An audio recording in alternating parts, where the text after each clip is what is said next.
nínú ìwọ́de táwọn ẹgbẹ́ òṣèlú ń ṣe PDP àti APC àwa la sì jẹ́ aláṣẹ tá à ń sọ yìí pé káwọn èèyàn má kóra wọn jọ pọ̀ àwọn event center ẹni kan má ṣí àwọn ilé ìjọsìn ṣẹ̀ṣẹ̀ ń ṣí láwọn ìpínlẹ̀ míì ni gbogbo àwọn nǹkan yìí à ń sọ pé ọ̀pọ̀lọpọ̀ tẹ̀lé ìlànà tí àjọ NCDC fi sílẹ̀ a sì fẹ́ ká mọ̀ pé lóòótọ́ ni COVID-19 rè pẹ̀lú àwọn nǹkan tá à ń wòye ǹjẹ́ a lérò pé àwọn èèyàn àwùjọ wọn ó tẹ̀lé gbogbo ìlànà tí a ti ń là kalẹ̀ yálà nípínlẹ̀ àbí látọ̀dọ̀ ìjọba àpapọ̀.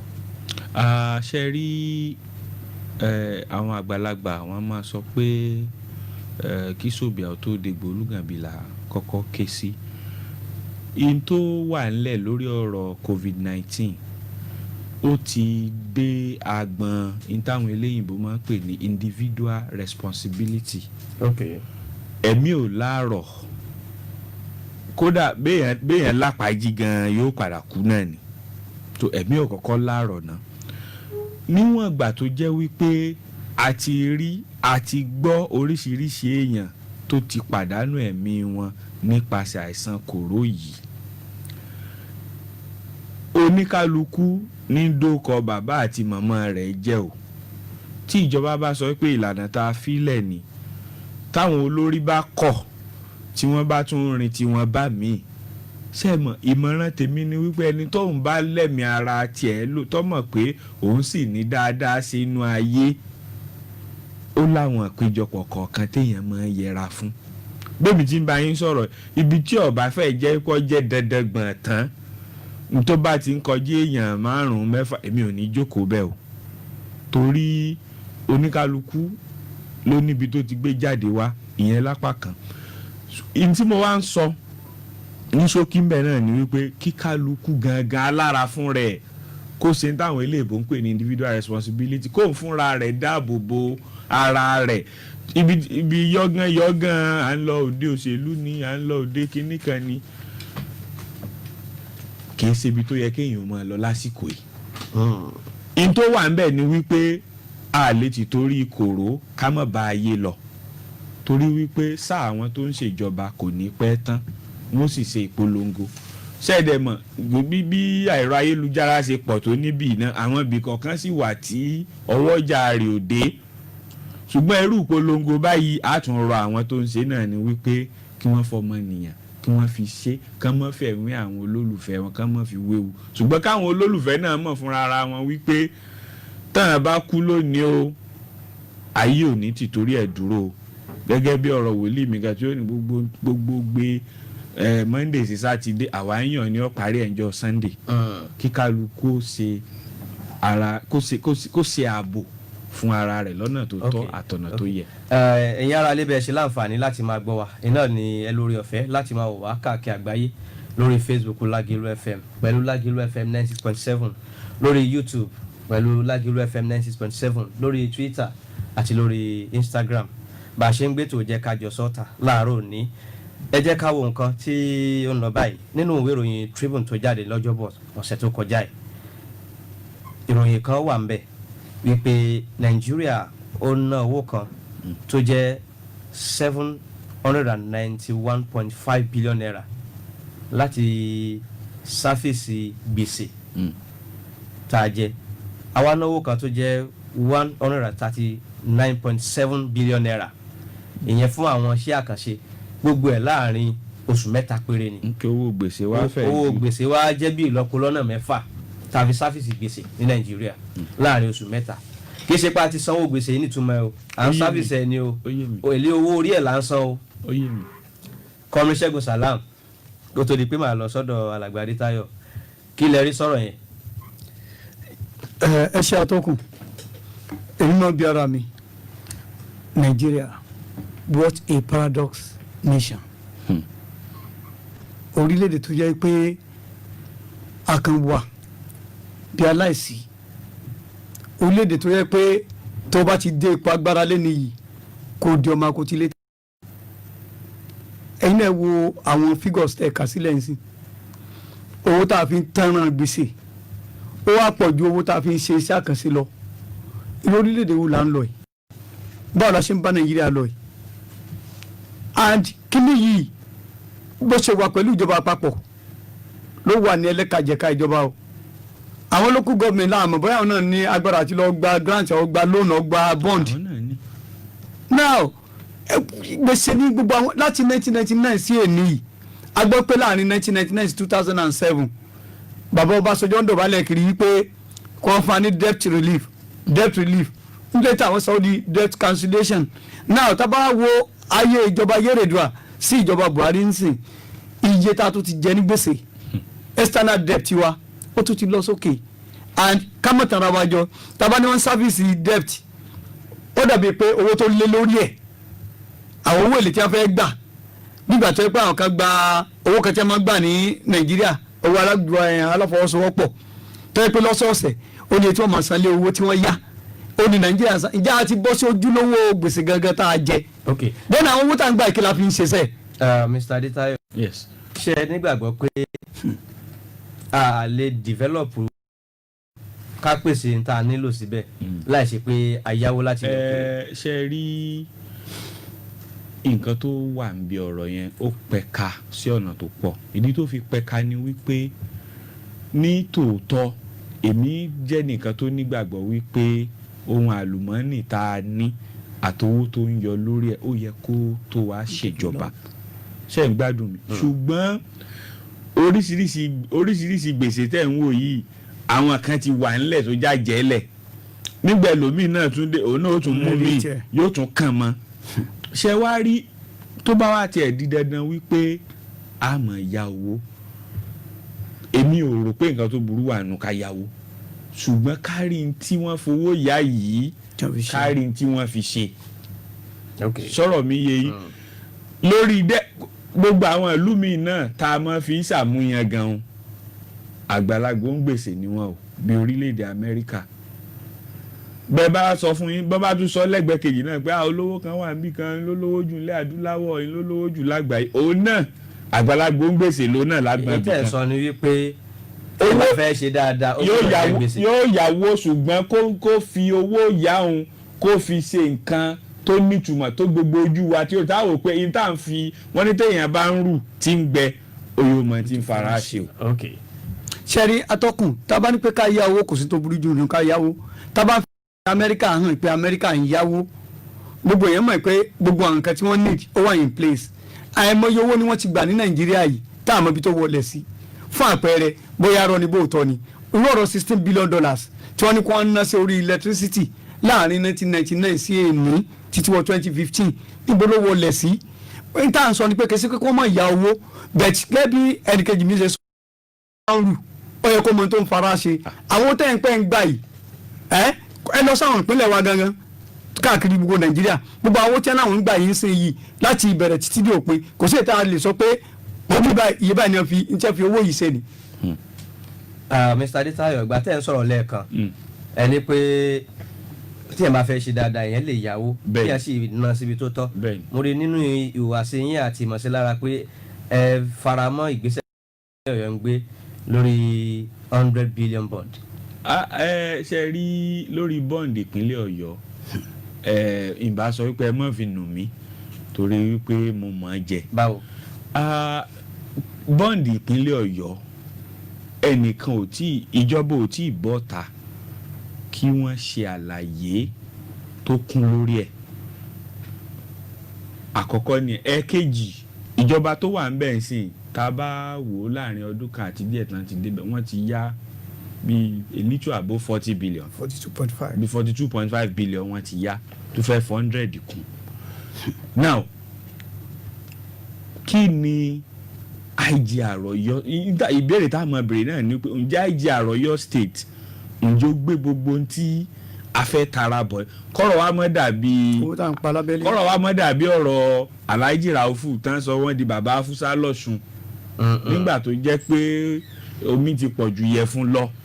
now n ta fẹ́ sọ gan wa ni wípé ìjọba ìpínlẹ̀ Ọ̀yọ́ bẹ́ẹ̀mi ṣe wáyé mo lè ṣe agbátẹrù wípé ẹ lọ yáwó mo lè wá nú ẹni tí ó sọ wípé mo support yín ṣùgbọ́n ká tó sọ wípé a support àbá support ó yẹ kí ìjọba ó fún wa ní information lórí owó. number one ni wípé ẹ sọ ibi tẹ́ ẹ ti fẹ́ gbà ẹ̀ẹ̀kejì ẹ sọ iye ọdún tẹ́ ẹ fi lò ẹ̀kẹta ẹ sọ iye èlé tó wà ní orí rẹ̀ so lórí wípé jújú tiẹ̀ kọ́kọ́ wà lórí iye owó èmi ò faramọ́ ìpínlẹ̀ Ọ̀yọ́ tí ìjọba bá jáde báyìí láti ṣàlàyé ẹ faramọ́ pé kán gbà kán sì lò lọ́nà tó tọ́. ìyẹn tálàyé yẹn bá tó bá mọ́yán lórí tá a bá sì rí pé àlàyé ọ mọ́yán lórí kọ́sì tó rí pé mọ́yán lórí ni wípé a kọ́kọ́ wo àti máa ṣe bòye tí wọ́n ti gbà tẹ́lẹ̀ yín tí wọ́n fi ṣe ká tó wá sọ pé ilé iná ẹ̀tún ta bọ̀ ṣùgbọ́n ní báyìí àwa ò faramọ́ kí wọ́n ya owó. ó dà ẹja lọ sẹ́ka polówó ọjà náà nígbà tá a bá padà dé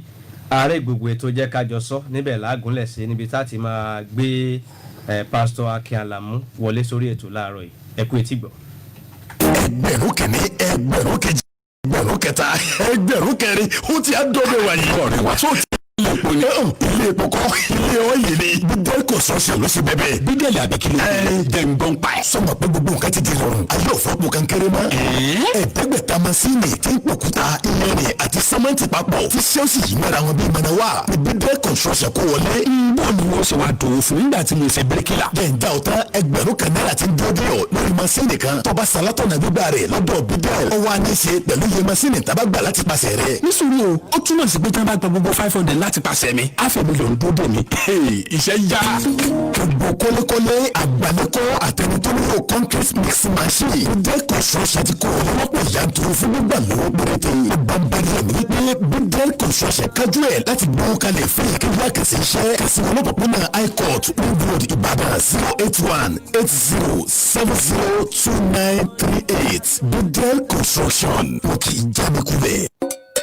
Albasit International Alternative Therapy lábẹ́ aláṣẹ àti olùdarí bàbá balógun ìbàrùbá ní ká máa sọ fún yín pé àlàáfíà láàfin lórí ayé o bí nǹkan ìbá ti rí bó ti yẹ kó rí lágọ̀ọ́ ara ká dìde ká tọ́jú ara lókù àyẹ̀wò àgọ́ ara pẹ̀lú irinṣẹ́ ìgbàlódé lóhun àkọ́kọ́ tẹ́ jẹ́ àǹfààní ẹ̀ ní Albasit International Alternative Therapy ìṣara ṣe kókó nítorí òun ni atọ́nà fún gbogbo ẹ̀yà ara tó kù ọba ìṣara ló ń pè ní ìwádìí fi hàn pé ìṣara ń kó ipa tó pọ̀ níbẹ̀ ní àtẹ̀gbọ́ ṣe ń jẹ́ nítorí náà wá fún àyẹ̀wò ní Albasit International Alternative Therapy ọ́fíìsì wọn wà ní Yanzarian Shopping Plaza opposite People's Girls Grammar School lẹ́yìn ilé bàbá Adédìgbò ní Mọ̀lété Ìbàdàn ẹ̀ka aláṣẹ àti olùdarí iléeṣẹ́ Albasit International Alternative Therapy bàbá balógun ìbàrùbá 09031675555 09031675555 àlàáfíà wa ò ní di fíafíà o.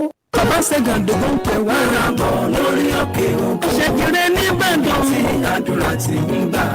Wednesday, Thursday àti Friday ọ̀sọ̀ọ̀sẹ̀. Àràtàlẹ̀ nípàdé àdúrà yìí. Lórí òkè òkú. Bẹ́ẹ̀ni o, ibẹ̀ ìjẹ́bẹ̀ gbàrọ̀ Ọlọ́run dáhùn àdúrà lórí òkè òkú. Along Ìbàdàn Ifẹ̀ Expressway àṣejìrà Ìbàdàn. Orí òkè òkú ni kẹ́ ẹ máa bọ̀ tẹ́ ẹ bá nílò àdúrà. Àwọn tájọ́ ń gbàdúrà ń bẹ̀ ní gbogbo ọjọ́ Wednesday, Thursday àti Friday ọ̀sọ̀ọ̀sẹ̀ ló lè ròyìn. Nínú ìpàdé àdúrà tá a gbà kórí ẹni New Glory ogun titun ìpàdé àdúrà àkọ́kọ́ aago mọ́kànlá àárọ̀ ló ń bẹ̀rẹ̀ ìpàdé àdúrà kejì lọ́jọ́ mẹ́tẹ̀ẹ̀ta ọ̀sọ̀ọ̀sẹ̀ aago mọ́kànlá alẹ́ ni lábẹ́ ìpè wòlíì Sàmójó ọmọlójú Jésù bàbá Ṣẹ́gàndógó jájọ́ pàdé lórí òkè ògo kó dojú kọ Coca-Cola along Ìbàdàn Ifẹ̀ Expressway àṣejìrà Ìbàdàn wọn àlàyé àtìrànlọ́wọ́ àdúrà ẹ̀pẹ́ 08032854247 lórúkọ Jésù àdúrà ẹ̀ máa gbàgbà bẹ́ẹ̀. Ilé ẹgbẹ́ mi tán, ìdùnnú rẹ̀ ọ̀jẹ̀ mi fún mi. Òótọ́ ni bẹ́ẹ̀ náà ni kò sí bíbú àṣírí bíi kánilé tara ẹni bọ́wọ́ bá wá rojú sọ́wọ́ yìí tẹ́ fẹ́ kọ́lé ìfọ̀kànbalẹ̀ Hamitech Trading and Investment ládùúgbàrì má tòṣì ilé-iṣẹ́ tá a mọ kalẹ̀ sórí òdodo nídìí iṣẹ́ ìdókòwò ilé àtilẹ̀ lórílẹ̀‐èdè Nàìjíríà wọ́n ń taléralé wọ́n ń ralẹ̀ talẹ̀ wọ́n sì ń báni mójútó dúkìá ẹni láì ní bayóbayó nú kódà wọ́n tún mọ ojúlẹ̀jà ìdókòwò fún gbogbo ẹni tó fẹ́ fowó pẹ̀lú owó kẹ́sì máa gba èrè gọba ẹni parí oṣù ọbẹ̀ bá ti wá ṣetán láti nílé ìtara ti yí pẹ̀lú ìrọ̀rùn Hamitech Trading and Investment ní ẹ̀kọ́ sí abẹ́rẹ́ tó lókun dì ní wọ́n lo ọkọ̀ lọ́dọ̀ ìjọba Blue House ni wọ́n wà ní Adégbàyí bus stop ìdojúkọ Albert Building Ìbàdàn àṣetún wà ní plot 6 first floor beside Fumac supermarket off Ring Road Ìbàdàn ẹ̀rọ ìbánisọ̀rọ̀ 08036138308 tàbí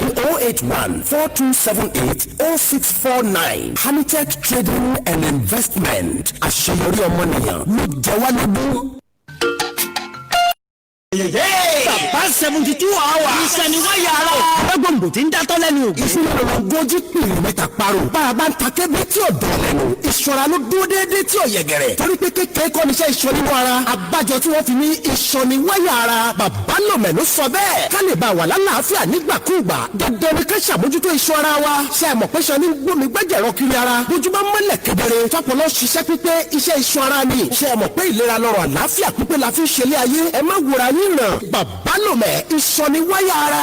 onílẹ̀rọ bus stop ni wọ́n wà. lẹ́bàá nepa office ọjọ́ ìbàdàn. ibẹ̀ ni wọ́n ti ń fi ewé àtẹ̀gbọ̀sẹ̀wòsàn fún ọmọnìyàn. lẹ́yìn tí wọ́n bá ṣàyẹ̀wò tán láti mọ kí ló ń dà yín láàmú lágọ̀ọ́ ara pẹ̀lú irinṣẹ́ ìgbàlódé. torí pé ewé àtẹ̀gbọ̀ ṣiṣẹ́ bíi tàtijọ́ àwa la léwé àtẹ̀gbọ̀ mọ́ bíi tàtijọ́. fún àlàyé lẹ́kùnrẹ́rẹ́ ẹ pè bàbá lòmẹ̀ sórí ẹ̀rọ ìbánisọ̀rọ̀ 08067958800 08067958800. bàbá lòmẹ̀ ló ní àní fàìsàn ló gbà. Lagelu FM 96.7.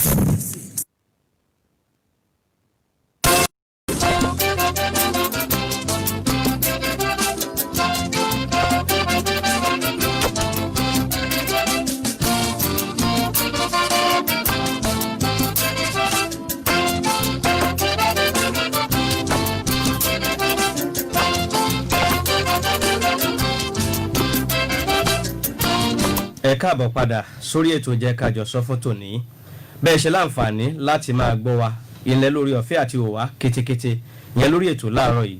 gẹ́gẹ́ bí àlàyé tí mo ṣe wípé bàbá ṣe ń padà wọlé láti ẹ̀ka àpolówó ọjà a lọ sọ́dọ̀ Pastor Akinade Alamu tí wọ́n jẹ́ alága fún àjọ Tescom yẹn ní ìpínlẹ̀ Ọ̀yọ́. ní tí ó jẹ́ agbé wá sórí ètò ni láti tọ̀mọ́lẹ̀ sí ìlànà àti ètò ìgbanisíṣẹ́ ìjọba tó jẹ́ṣẹ́ olùkọ́ ilé ètò ń lọ lọ́wọ́ tó jẹ́ pé ìdánwò yóò bẹ̀rẹ̀ lọ́la. kí làwọn ìlànà eléyìí tí àwọn èèyàn tí wọ́n tẹ̀lé láti máa ṣèdánwò lọ́la àti pé kí ni ó yẹ ká máa mú lọ́wọ́, kí ni àwọn èèyàn yẹn wọ́n máa retí. gbogbo ẹ̀lẹ́ láǹfààní àti gbọ́ lẹ́kùnrẹ́rẹ́. ẹ káàbọ̀ sórí ètò ẹ bá mi kí gbogbo àwọn tó ń gbọ́ wa káàkiri àgbáyé. ẹ káàárọ̀ gbogbo ẹ̀yin èèyàn wa ẹsẹ̀ kú àsìkò yìí. ẹ ṣeun. A gbọ́ pé ìdánwò máa bẹ̀rẹ̀ lọ́la, ó ti wà káàkiri inú ìwé ìròyìn. bó ni ètò ìdánwò tí ó bẹ̀rẹ̀ lọ́la ó ṣe lọ? A gbọ́ pé sẹ́ńtà kan péré bẹ́ẹ̀ ti máa wáyé. ẹ ṣe gbogbo ètò ti wà ní sẹpẹ́ báyìí fún ìdánwò yìí láti bẹ̀rẹ̀ lọ́la. inú mi dùn mo sì ní ìfọ̀kànbalẹ̀ wípé ohun gbogbo ni ó lọ ní ètò létò gẹ́gẹ́ bá a ṣe ṣe sílẹ̀. ọ̀pọ̀lọpọ̀ táwa náà ti ń gbọ́ ò ní pé àwọn ò máa gbọ́ nǹkan kan bó làwọn ó ti ṣe ìlànà rẹ̀ nìyí. ẹ jẹ́ kí n sọ fún yín. gbogbo àwọn tó ti fi ìwé ẹ̀rí wọn ránṣẹ́ tí wọ́n ti upload ẹ̀ tí wọ́n sì gba slip kí wọ́n mú slip yẹn dání. lọ́wọ́lọ́wọ́ bí mo ṣe ń bá yín sọ̀rọ̀ yìí gbogbo àwọn candidates yẹn ló ti bẹ̀rẹ̀ sí ní ọ̀pọ̀lọpọ̀ ti bẹ̀rẹ̀ sí ní rí exam slip tán máa mú dání wá síbẹ̀ kí wọ́n lọ sórí Oyo State job portal www.jobportal.oyostate.gov.ng kí n tó sọ lẹ́ẹ̀kan sí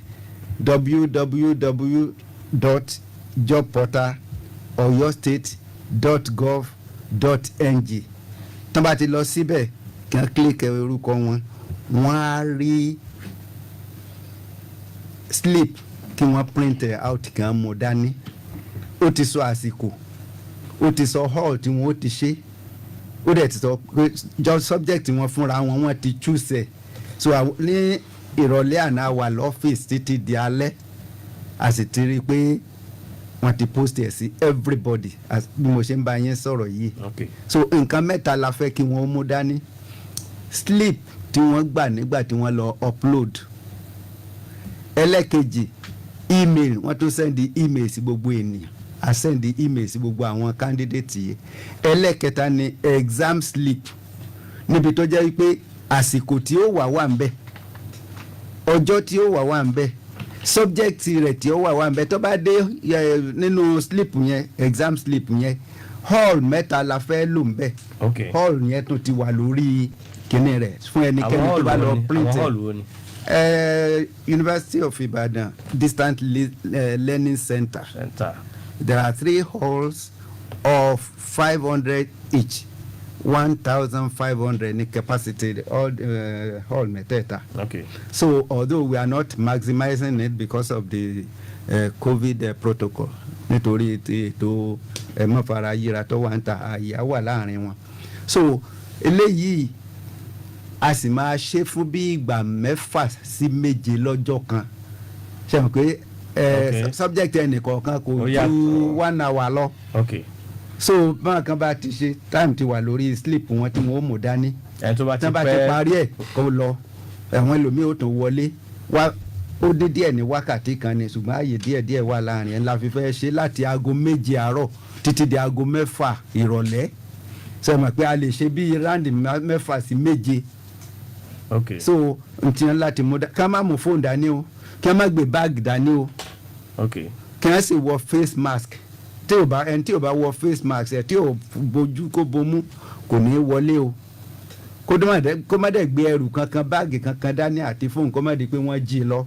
Just the sleep tí ó mẹ́ta yé tí mo sọ yìí email exam slip tí wọ́n ti kọ àsìkò àti hall àti time àtọjọ́ àti subject ẹ̀ wọ́n ti kọ sórí rẹ̀ kó lọ print ẹ̀ kó dẹ̀ mú dání. Àwọn tẹ́ ní pé wọ́n rí email yẹn ṣé ẹ shortlist wọn ni àbí gbogbo àwọn tó bá ti upload automatic wọ́n máa rí email. Mo ti ṣàlàyé ní ọ̀pọ̀lọpọ̀ ìgbà 67,000 plus ó ní àwọn tó success tó ṣe àṣeyọrí nípa àti fi dọ́kúmẹ̀ntì wọn ránṣẹ́ láti lọ 67,000. yes ló upload successfully bẹ́ẹ̀ ni. So as bẹ́ẹ̀ pé ìjọba Oyo State kò discriminate gbogbo wọn yẹn ló máa ṣèdánwò ẹni tó bá pass yóò kàn ṣe interview ni yóò dẹ̀ gbàṣẹ́. Okay. So ti àwọn kankan àfa àwọn tó jẹ́ wípé bóyá wọ́n sọ pé àwọn ní problem email àwọn ní problem wọn lè upload credentials wọn àwọn fúnra wọn ló short ara wọn síta. So àwọn nǹkan tó máa mú dání nìyẹn tí wọ́n bá ti lọ sí job portal yìí wọ́n á rí slip wọn print wọ́n á sì mú dání àti slip tí wọ́n gbà nígbà tí wọ́n lọ upload gbogbo wọn ni wọ́n fún ní ló print out slip yẹn yes ó di méjì. Ìkẹta ní email.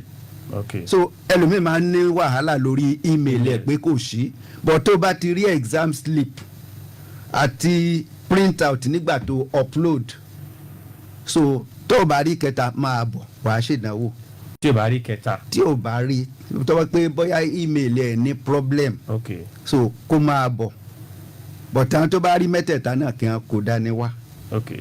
A fẹ́ kó rọ oníkálukú lọ́rùn gbogbo àlàyé ló ti wà lórí ní tí wọ́n máa lọ print out yẹn ọ̀rọ̀ pé yẹn ò ṣe òsì níbẹ̀. So subject ọjọ́ 10 la sì fẹ́ fi ṣe bó ṣe jẹ́ pé bí 6 7 la máa ṣe níjọ́ kọ̀ọ̀kan yẹn ọjọ́ 10 ni hall 3 ló dẹ̀ wà ń bẹ̀. Hall 3. So eléyìí àti ṣe ṣùgbọ́n kí wọ́n rí i pé wọ́n hùwà ọmọlúàbí.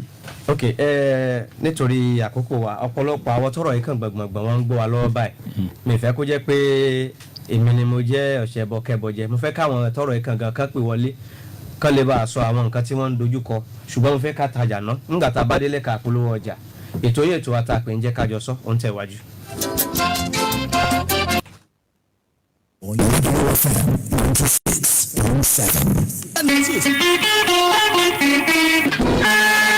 Oṣù ẹ̀bá òjì ìyàtọ̀ yẹn bá ṣe sílẹ̀ fún gbogbo ẹni tó ṣe tán. Waxy Bus Rental Services àwọn dandan ní sakoto ìsàlùwé bàtà rẹ̀ fún gbogbo àwọn tó dẹ̀ ìnáwó sọ́nà. Tẹ́ẹ̀dẹ̀ fẹ́ rìnrìn àjò níbikíbi lórílẹ̀‐èdè Nàìjíríà. Ṣéọ́mà bus 14 seater lẹ́fẹ̀ mi.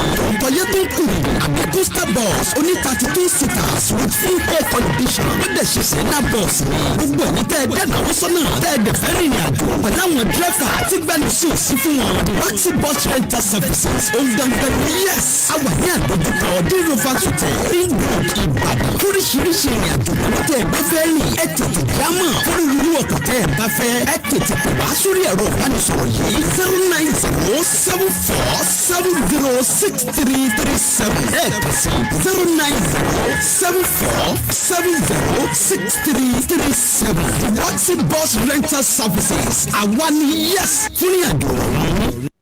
Iléyá ọdún yìí ti dùn ó. Iléyá mega promo.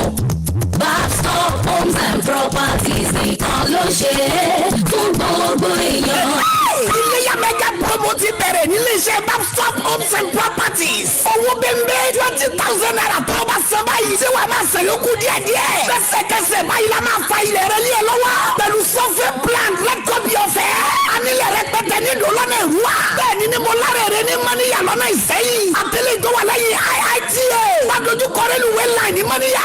Ẹ̀rọ plọ́tì lẹ̀ kàn bẹ̀ 300,000 naira pẹ́rẹ́ ni. Lásìkò iléyá yìí ẹ máa bọ̀ wá kó fa ilẹ̀. Ọ́fíìsì Pastor Homes and Properties. Sọ́wọ́ nọ́mbà 195. Ọbáfẹ́mi Awólọ́wọ̀ way. Ládójú kọ́ntínú Temitayo Plaza Òkè Àdó Ìbàdàn. Tẹlifóònù 081-4071-9182. Ilẹ̀ tẹ́ bára ní Pastor Homes and Properties. Kò ní bayọ̀bayọ̀ nú ẹ̀fọ́ kabalẹ̀. Egbògi kan ti délẹ̀ yìí. Egbògi àtẹ̀jẹ̀ ṣe ni. Ó dára àtẹ̀jẹ̀ gidi kan. Tẹ́lẹ̀ tó kẹ́sà ló ń jẹ́ o. Tẹ́lẹ̀ tó kẹ́sà ló ń jẹ́ o. Ojú rẹ̀ ṣàlùjọ̀rọ̀ lójoojúmọ́ kí làṣírí ẹ̀ wà ní. Fẹ́lẹ́tọ̀n kẹ́sà ní ìjámi sí ọ̀rẹ́. Fẹ́lẹ́tọ̀n kẹ́sà egbògi àtẹ̀jẹ̀ṣe tí ń bọ́dọ̀ tí ara wọ̀ yá ìjà. Ìlú tó ń kú tó ń dàrú gbòdògbòdò. Kò bára rẹ̀ yẹn nínú ẹ̀jẹ̀. Àmọ̀ láti dé o. Fẹ́lẹ́tọ̀n kẹ́sà egbògi àtẹ̀jẹ̀ṣe tí a fi ewé àti egbò ṣe ní ọ̀nà ti gbàlódé. NAFDAC fún ìdàlú M1 Nigeria Limited ni wọ́n gbé Fẹ́lẹ́tọ̀n kẹ́sà jáde. A wà ní nọ́mbà 17 Ọba Akínyẹlé off Adéògùn. Aláàfin Avenue Olúyọ̀lé Estate Ring Road Ìbàdàn. Telephone 08034051533. Fún títà àti rírà ìwọ náà darapọ̀ mọ́ wa. Fẹ́lẹ́tọ̀n cleanser àmọ̀tẹ́kùn egbòogi tí ìyá gbogbo kòkòrò ẹ̀jẹ̀ wẹ́lẹ́wẹ́lẹ́.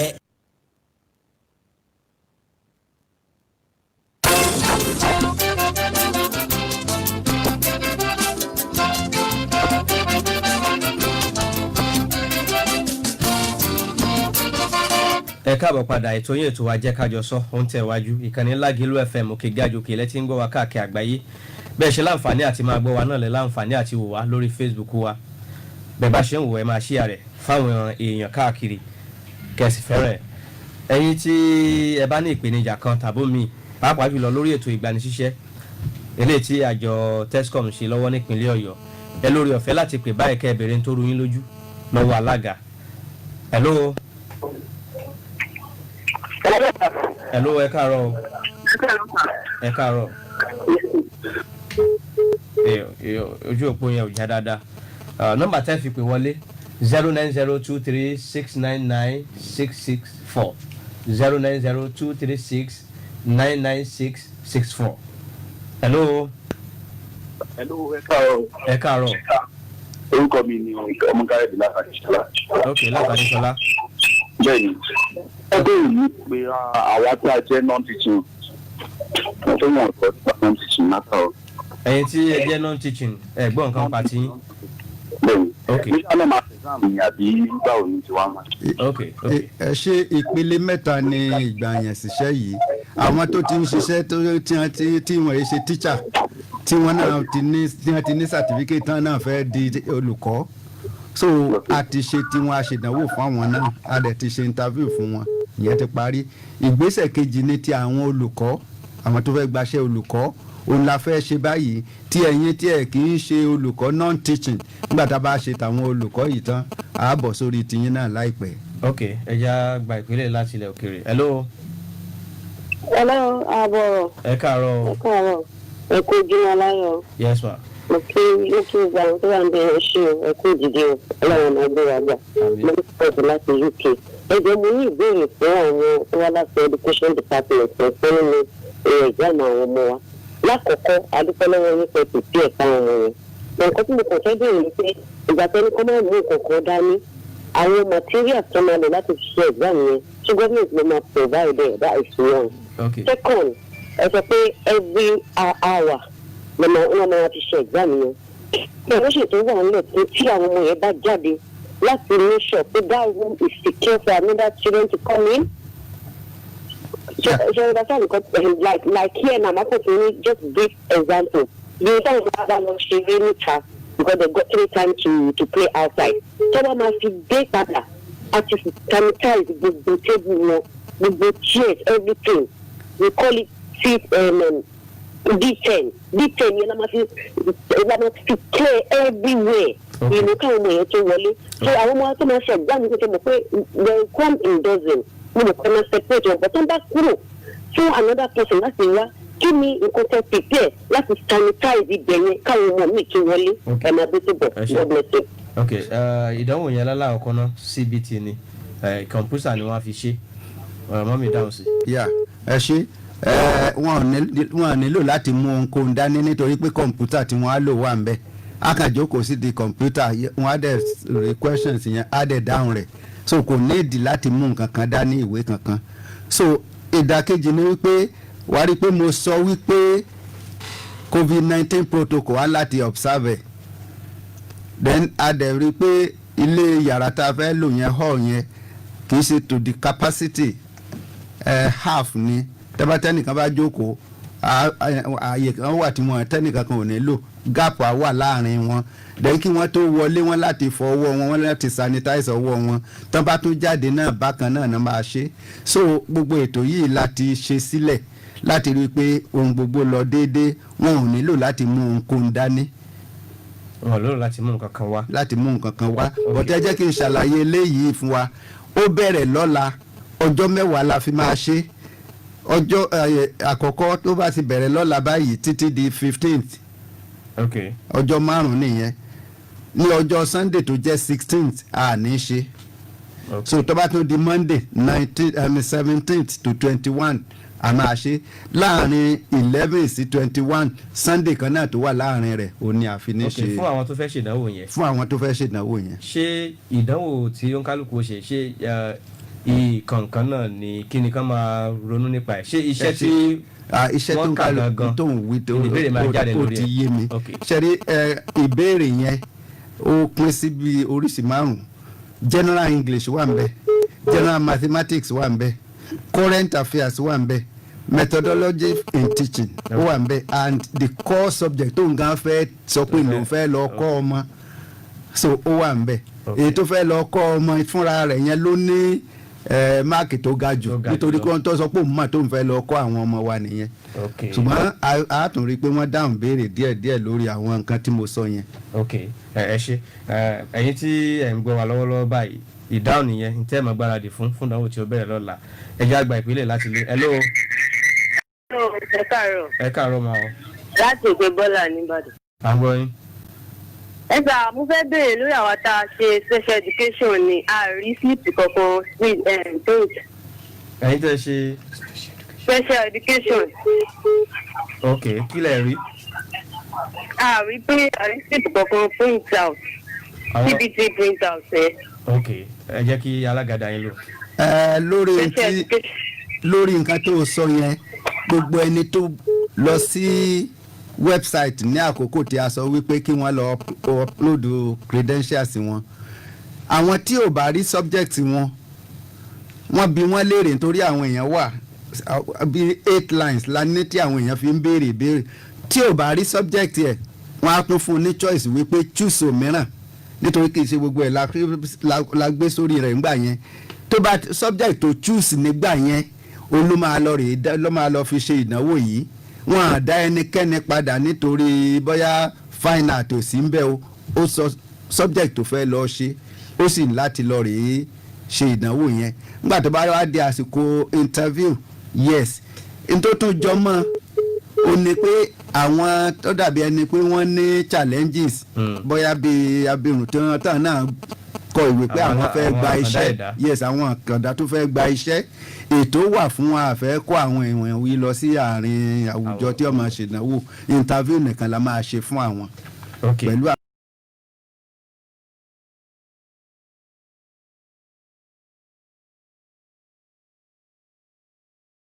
kejì òjò ó ní ká bi yín léèrè pé àwọn tí wọ́n forúkọ sílẹ̀ online nígbà tí ìforúkọsílẹ̀ yẹn bẹ̀rẹ̀ àwọn kan lọ wọ́n wá gba fọ́ọ̀mù ní ọ̀dọ̀ yín àwọn kan forúkọ sílẹ̀ ní online ojú ńgbà kan ó ní pé ká béèrè pé àwọn táwọn fi orúkọ sílẹ̀ online ńkọ́. àti ẹni tó gba fọ́ọ̀mù lọ́dọ̀ wa o àtẹni tó lọ gba fọ́ọ̀mù ní online tó lọ print ẹ̀ ní online tí wọ́n bá ti submit ẹ̀ fún wa gbogbo wọn la sọ wípé kí 165,000 ní gbogbo àwọn tó gba fọ́ọ̀mù ṣùgbọ́n gbà tó di àsìkò pé ọyẹ ẹ lọ máa fi ìwé ẹ̀rí yín hàn kẹ́ máa lọ upload ẹ̀ sórí kọ̀ǹpútà 98,000 ló ti já dáná. no 98,000 ni àwọn tó actually fi ìwé ẹ̀rí wọn ránṣẹ́. So àwọn tí ò fi ránṣẹ́ yẹn àmọ́ di tí wọn ò fi ránṣẹ́ bóyá àwọn ẹlòmíì ní email àwọn ní problem àwọn ẹlòmíì ò ní ìwé ẹ̀rí even láàrin àwọn tó mú wá kí n sọ ilé ìfáwọn èèyàn wa kì í ṣe gbogbo ẹni tó fi ìwé ẹ̀rí ẹ̀ ránṣẹ́ gan ni ìwé ẹ̀rí ẹ̀ jẹ́ ló jẹ́ ní ṣé ẹ ti ṣàyẹ̀wò sáwọn ìwé ẹ̀rí kì í ṣe tán lẹ́kùnrẹ́rẹ́ but gẹ́gẹ́ bí ìrírí wa a mọ̀ wípé kì í ṣe gbogbo ẹ̀ wọ́n náà àárín ìlú yìí la wà so nígbà bá dá tásìkò interview ẹlòmíì tí ó bá bọ́ sí ibòmíì lórí forged document a máa ṣẹlẹ̀. ẹ jẹ́ àgbà ìpele hello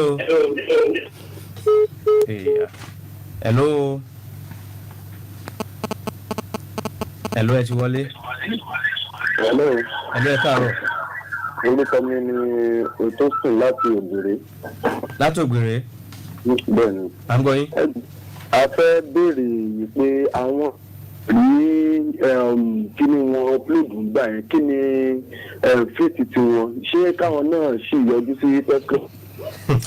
àwọn tí wọn àti gbọ́ alága wọn láwọn tí wọn ráyè.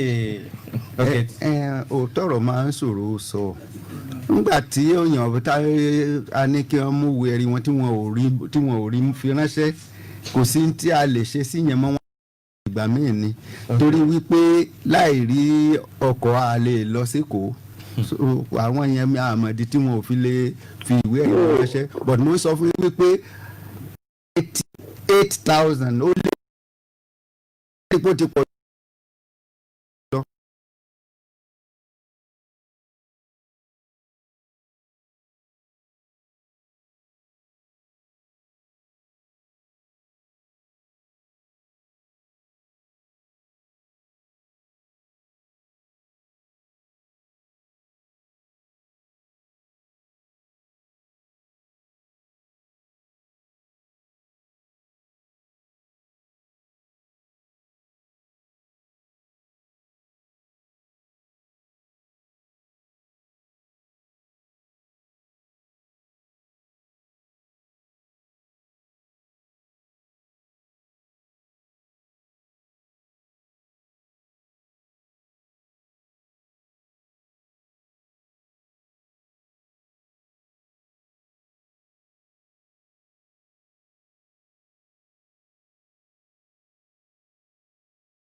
kódà tá a bá lọ ẹja lọ pápápá sọ́dọ̀ Dr. Salami ní láǹfààní àti ìgbà pé yín lásìkò yìí ní nǹkan bíi oṣù bíi mẹ́ta sẹ́lẹ̀ kó tó di pé COVID dé a gbé wá sórí ètò yìí pàápàá jùlọ lórí orin kan tẹ́ ẹ ṣe tó ní ṣe pẹ̀lú ẹ̀kọ́ ìṣirò láti jẹ́ kó rọrùn fún torí pé ọ̀pọ̀lọpọ̀ akẹ́kọ̀ọ́ máa ń ní ìdojúkọ lórí ìṣirò púpọ̀ ibo níṣẹ́ dé lórí ẹ̀.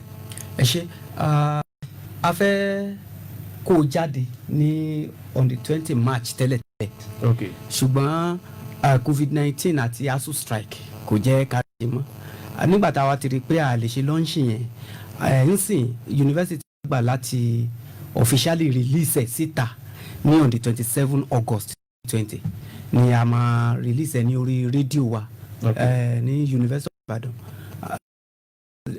program yẹn máa bẹ̀rẹ̀ bí 9:30 sí 11 so VC fúnra wọn ló dàbí pé ó máa lọ hàn ẹ́ à. ṣé ọ̀fẹ́ lẹ fẹ́ kó kíní yẹn fáwọn èèyàn. ọ̀fẹ́ la ṣe torí pé basic education la ṣe fún.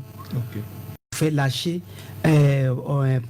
curriculum primary 4 primary 6 la lò la fi ṣe hip hop music yẹn gbogbo content orin yẹn mathematics. ṣé ẹ ti rí Dr. Nureni Adeniran. a gbìyànjú ṣùgbọ́n àráyè rí wọn. a gbìyànjú social distancing tí wàá fa wàhálà àsìkò tá a bá dọ́fíìsì wọn a sọ pé wọn lè wá ṣe bá mọ̀ pé àwọn nǹkan wà lockdown kankan òun ló fà á tá a fi akọ lẹ́tà sí wọn akọ lẹ́tà through suburb office ní gate wọn ráàyè tètè n tó fa wàhálà ṣùgbọ́n àwa wò pé nígbà tí ò ń ṣe pé ẹ̀yọ̀kan lẹ́sìn lá pàtì táwọn náà bá gbọ́ pé a ti release ẹ̀ báyìí o tẹ́lẹ̀ rí i pé lóòótọ́ ọ̀fẹ́ là ń fún àwọn ọmọ irú lọ́wọ́ on the 27 yẹn sìn à ń béèrè pé kí school 20 tó bá wà ń bàdàn nìkan 20 schools pé kán yọjú tán bá lè yọjú a máa fún wọn ní 10 copies 5 copies of audio 5 copies of video a máa fún wọn lọ́fẹ̀ẹ́ so àwọn òpè tá a bá ń lọ àwọn náà máa gbọ́dọ̀ rí lẹ́tà wa wọn á lè bá wa ràn wá lọ́wọ́ bá ṣe lè. ó tiẹ̀ dára tó jẹ́ pé alága àwọn náà wà bíbá yìí àti superb àti Tescom ẹ rí i pé ẹ̀gbọ́n àtàbúrò ni wọ́n ẹ̀gbọ́n ló wà ń bẹ̀rẹ̀ sígbà tó yẹ ti rí àwọn ò mọ bẹ́ẹ̀ ṣe rí Dr. Nureni Adeniran nítorí pé iṣẹ́ tí wọ́n bẹ̀rẹ̀ yìí wọ́n lérò pé yóò máa lọ síwájú ni wọ́n ó ṣe ti secondary school náà láti jẹ́ kí ìṣirò yìí kó rọrùn fún àwọn akẹ́kọ̀ọ́ ọ̀fẹ́ dẹ̀ ni gẹ́gẹ́ bọ́ yẹn sọ so tẹ bá ti rí láti àwọn ọmọ bí wọ́n ṣe rí. ìbẹ́ta tiẹ̀ ní wà kì í ṣe méjì kì í ṣe méjì Ministry of Education Tescom àti suburb family mẹ́ta ni àwọn ká nígbà tí fún ìdí kan tàbí òmíràn tẹ rí alága suburb mo mọ̀ wípé dájúdájú ká ló gbọ́ pé ẹ wà ní ti pè yín nítorí ẹni tó máa ń dá àwọn èèyàn lóhùn dáadáa ni bẹ́ẹ̀ bá dẹ̀ tún lọ sí Ministry of Education náà so tẹ́ bá ṣe ti secondary bẹ́ẹ̀ mú wá bá wa àwa pẹ̀lú Ministry Commissioner for Education la máa ṣiṣẹ́ lé lórí nítorí pé ti iṣẹ́ ti Tescom wà fún ni teachers appointment recruitment training promotion àwọn òkè but curriculum Ministry of Education òní àti suburb so wọn á dá yín lóhùn ẹ tún wáyé lọ rí wọn ó dá mi lójú. nítorí pé ọjọ́ wa ti lọ wákàtí kan ò fẹ́ gbà wá lónìí lórí ètò mo lérò pé tí ẹ ń pè wá láti lé lórí ọ̀rọ̀ Tescom ìyẹn ìgbà ló wà lójú ọpọ́n lásìkò yìí. hello. ọ̀pẹ ọ̀kan tá a gbà kẹ́yìn hello. àtọ̀nkùnrin látọ̀yọ́. látọ̀yọ́ ok. àwọn oníti nọ́ọ̀tì ti yẹn sà. ó ní sọ pé àwọn máa ṣe ti wọn sà. mi ò tí ì fún ẹnikẹ́ni ní táìmù pé tá à ń ṣe lọ́wọ́ yìí là ń ṣe nígbà tá a bá parí eléyìí ọ̀kọ̀ọ̀kan là á yọ ọ̀sẹ̀. àwọn àtẹ̀wé ilé ìtàn. àwọn tá a ní bólú ẹ̀ pẹ̀lú àti rí kiri wọ̀ kí la fẹ́ ṣe. email.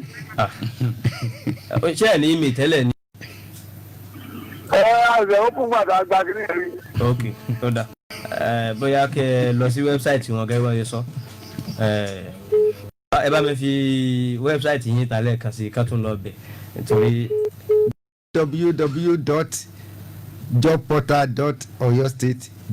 www.jobportal.oyostate.gov.ng. ok akin dada Pastor Akinade Alamu ẹ ti bẹ̀rẹ̀ iṣẹ́ dáadáa ṣùgbọ́n a níbẹ̀rù pé ṣé wọn ò ní lókè nígbà bá dásìkò àti gbà ṣe. kò sírù yẹn nínú ìjọba tó wà l'Ọ̀yọ́ State wọ́n ti fún wa ń ṣẹ̀ṣẹ̀ kí wọ́n fi ràn wá lọ́wọ́ à ń gbàgbà fún yín à ń gbàgbà àtúnràn yín létí náà ní ìjọba àti tó àwọn wà ìjọba l'Ọ̀yọ́ State ó fẹ́ ká ṣe dáradára bó ti yẹ ká ṣe kó lè rí bó ṣe yẹ kó rí. so a jẹ́ pé iṣẹ́ kù sọ́wọ́ ẹ̀yin tẹ́ fẹ́ ṣèdánwò tẹ́ bá ti páàsì ẹ ti gbàṣẹ́ ìpínlẹ̀ Ọ̀yọ́ ẹ já máa lọ lórí ètò fún tòní nítorí pé ọjọ́ wa ti lọ ètò wọnú ètò díẹ̀ ọpẹ́ pàtàkì lọ́wọ́ gbogbo àwọn tí a jọ sùn ètò papọ̀ alàgbà Adétayọ̀ ta pè é bó tiẹ̀ jẹ́ pé àráyè kò sí wàhálà fẹ̀yẹ́ dáadáa tí gbogbo ọjọ́ tẹ bá ránṣẹ́ sí kò sí wàhálà Pastor Akinade ẹ ṣe ti ẹ̀dìdẹ tẹ jẹ́ wa àjíǹde arúmọ jẹ́ ẹ ṣe Dr. Salami ọjọ́ wo lẹ ní pé on the 27 ńlá kò jáde 2020. so Dr. Adeniran àwọn náà ó ṣeé ṣe ká máa gbọ́ wa lórí ètò yìí á gbìyànjú láti rí wọn pẹ̀lú gọlọ Bọ̀sún Aláyẹ̀dé oyin amójú ẹ̀rọ tó ń gbé òkè gbélẹ̀ lórí ètò yìí tí ẹ fi ń gbọ́ wa dáadáa lé Temitayo Oyeladun ìlú kọ mi nọ́mbà tẹ́lẹ̀ pè mí sí lẹ́yìn ètò ní 07032764253 07032764253 ìrìn àtàwọn láfi pàdé ó dàbọ̀.